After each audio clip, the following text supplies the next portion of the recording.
آج تک تو اللہ کا شکر ہے کہ ہیپی ٹو رپورٹ کہ وہ اتنی اس میں اتنا دم بھی ہے، اس میں اتنا خم بھی ہے کہ وہ ان تمام تنظیموں سے لڑ بھی سکتی ہے. اور یہی ظاہر ہے کہ ان کے ذمہ داروں سے جب بھی بات ہوتی ہے وہ یہی کہتے ہیں کہ نہیں کوئی ایسا مسئلہ نہیں، انڈر کنٹرول ہے. لیکن مجھے اس بات پہ شک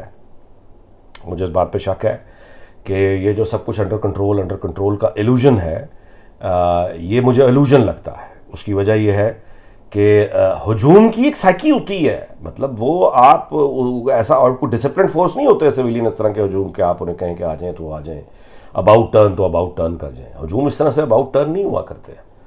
اور یہ لبیک والوں میں تو بالکل ہی یعنی جو سویلین گورنمنٹ ہے یہ تو ارریلیونٹ ہو گئی. مطلب ہے وہ جنرل صاحب نے آ کے ظاہر ہے وہ ڈیڈی بیڈی اسے جتنا ہے وہ کیا جیسے بھی کیا. تو بھائی دوسروں کے منہ میں پانی کیوں نہیں آئے گا؟ ان کو بھی پیسہ چاہیے، ان کو بھی طاقت چاہیے. اب یہ ایک ایک کر کے تنظیمیں آئیں گی. ادھر سے لال مسجد والے بے چین ہیں، انہیں طالبان اور القاعدہ کا نظام پاکستان میں چاہیے. اور الٹیمیٹلی یہ ساری جو ملیٹنٹ گروپس ہیں، میں آپ سے گزارش کروں کہ طالبان نے جو افغانستان پہ قبضہ کیا اس کے بعد ان کو بھی تو خواب آئیں گے نا.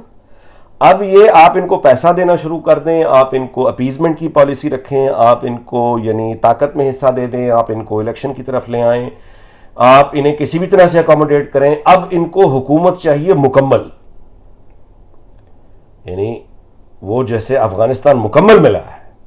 اب ہماری جو ملیٹنٹ آرگنائزیشنز ہیں ان میں سے ہر ملیٹنٹ آرگنائزیشن کا آخری گول، حتمی نتیجہ فائنلی یہ ہے کہ اسلام آباد پر ہم نے قبضہ کرنا ہے اور بندوق سے کرنا ہے، ورنہ ہم ملک چلنے نہیں دیں گے، ریاست کو کر دیں گے. اور یہ جو پولیس فورس ہے اس کے ساتھ جتنی بری ہو گئی ہے لبیک والے معاہدے کے بعد، یہ پولیس یعنی کہاں تک روکے اور کیوں روکے؟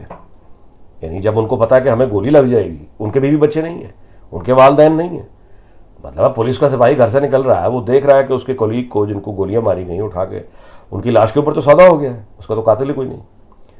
تو وہ پاگل ہے کہ وہ یہ بے نام موت یعنی مرنے کے لیے چلا جائے. تو یہ ہے وہ بھیانک ایکچوئل، یعنی نیچے سے مہنگائی ہے، بے روزگاری ہے، بند ہوتے ہوئے کارخانے ہیں، بجلی کی ناقابل برداشت قیمت ہے، گیس کا نہ ہونا ہے، اور اوپر سے افغانستان کا قحط ہے اور وہاں پہ جاری مسلسل لڑائی ہے، اور وہ دہشت گردی کا اسپل اوور پاکستان میں ہمارے ہاں. اچھا، اور ہماری جو اشرافیہ ہے ان کے کیا معاملات ہیں؟ ان کے معاملات یہ ہیں کہ نواز شریف چور ہے، زرداری چور ہے، کس کو ڈسکوالیفائی کرانا ہے، کس کو رکھنا ہے، کس جج کو سبق سکھانا ہے، کس میڈیا کو سبق سکھانا ہے. That's it really. ڈنگ ٹپاؤ پالیسی ہے، آج کا دن نکل جائے، کل کا دن نکل جائے، اچھا یہ مہینہ نکل جائے، اچھا ایک سال اور نکل جائے. اور خواہشیں یہ ہیں کہ ابھی کچھ مزید ایکسٹینشن کی بات ہو رہی ہے. یعنی اب آپ اندازہ لگا لیجئے کہ مزید ایکسٹینشن کی بات ہو رہی ہے کہ وہ سال ڈیڑھ سال جو ہے وہ بھی اگر مزید ملی جائیں تو اچھا ہے. تو وہاں پہ جو شعوری سطح ہے، وہ جس کے ہاتھ میں طاقت ہے، وہاں تو شعوری سطح اور دلچسپی جو ہے وہ تو اپنے نوکری کے حوالے سے ہے کہ مجھے کتنا ٹائم مل سکتا ہے، اور ان کے ساتھ کے گروپس کے اور لوگ ہیں انہیں کتنا ٹائم مل سکتا ہے. قطع نظر اس کے کہ اس کا انجام کیا ہو سکتا ہے، اس کے اندر سے ریئیکشن جو ہے خود یعنی اندر سے آ سکتا ہے، قطع نظر اس کے وہاں جو ہے وہ معاملات ہی کچھ اور ہیں. تو ٹھیک ہے، جب طوفان میں کشتی جو ہے وہ گھر چکی ہے اور جو چلانے کے ذمہ دار ہیں وہ آپس میں لڑائی میں شغل میلہ کر رہے ہیں، تو ٹھیک ہے. یہ کوئی پاکستان کے قوم کو پہلی قوم تو نہیں ہے جنہوں نے یہ کیا.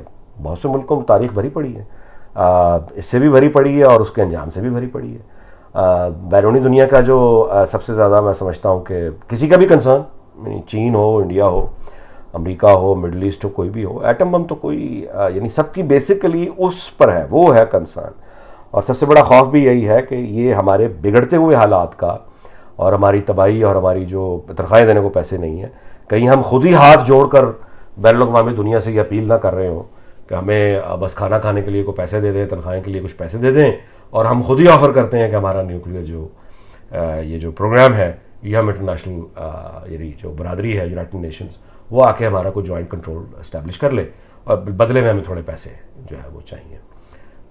یہی اس طرح کا پھر انجام ہوا کرتا ہے. کوئی اس کا علاج ہے اس تمام صورتحال کا؟ ہے، بالکل ہے. جس میں پہلی بات یہ ہے کہ اس جعلی حکومت کا خاتمہ، ایک فریش مینڈیٹ کے ساتھ حکومت، مضبوط مقامی حکومتیں، یہ صرف لوگ ہیں جو قوم ہے جو دہشت گردی کا مقابلہ کرتی ہے، قوم ہی ہے جو دہشت گرد گروپس کا مقابلہ کر کے اس کو شکست دینے کی طاقت رکھتی ہے. یعنی لیجٹیمیٹ لوگ ہوں جو ایک ولولے کے ساتھ اور کسی کنفیوژن کے بغیر لا انفورسمنٹ ان لوگوں کے ساتھ لڑائی لڑ سکتی ہے. لیکن کیا ایسا ہوگا؟ بالکل نہیں, ایسا بالکل نہیں ہوگا. یہاں ضدیں ہی جیتتی آئی ہیں اور ضدیں ہی جیتیں گی, کیونکہ جن لوگوں کی ضد اور انا کی یہ لڑائی ہے انہوں نے اپنے خون سے اس کی قیمت نہیں دینی. اپنے خون سے قیمت اس کی انہیں نے دینی ہے جو فیض صاحب جن کے بارے میں کہہ گئے ہیں کہ خاک نشین تھے اور خاک میں ان کا خون جو ہے وہ جا کے مل گیا. بس اتنی سی بات ہے. پھر ملاقات ہوگی. اللہ حافظ.